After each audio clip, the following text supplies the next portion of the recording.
Assalamualaikum warahmatullahi wabarakatuh.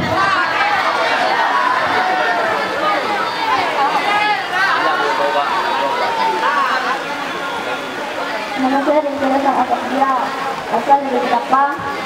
Dunia saya sini akan membawakan sebuah lagu dengan judul Aisyah.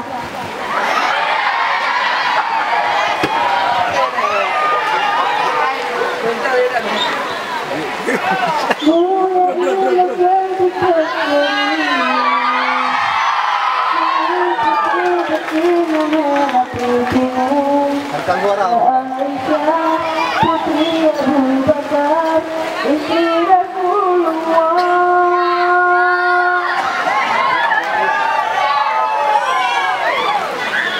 Tubuh Nabi mencintamu, hingga Nabi minum di bekas bubumu. Bila marah, Nabi kan bermanja, mencubit hidungnya.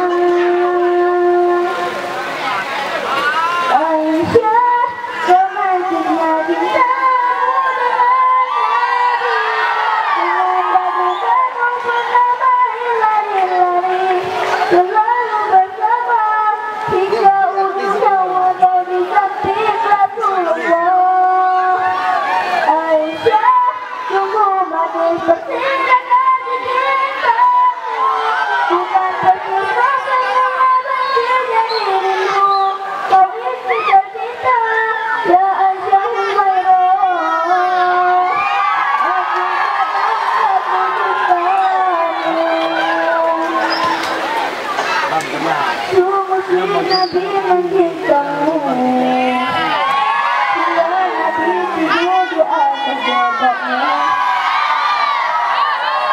Ketika kau pula bermanja, mengikat rambutnya.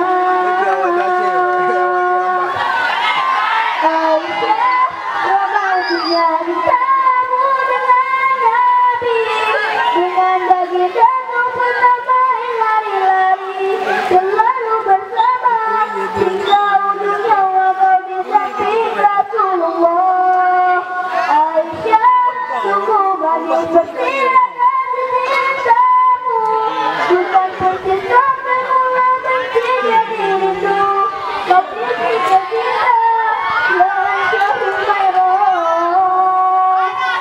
Aku sayang, aku cintamu.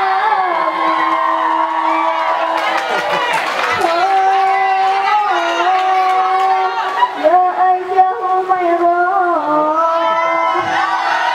aku sayang, aku cinta.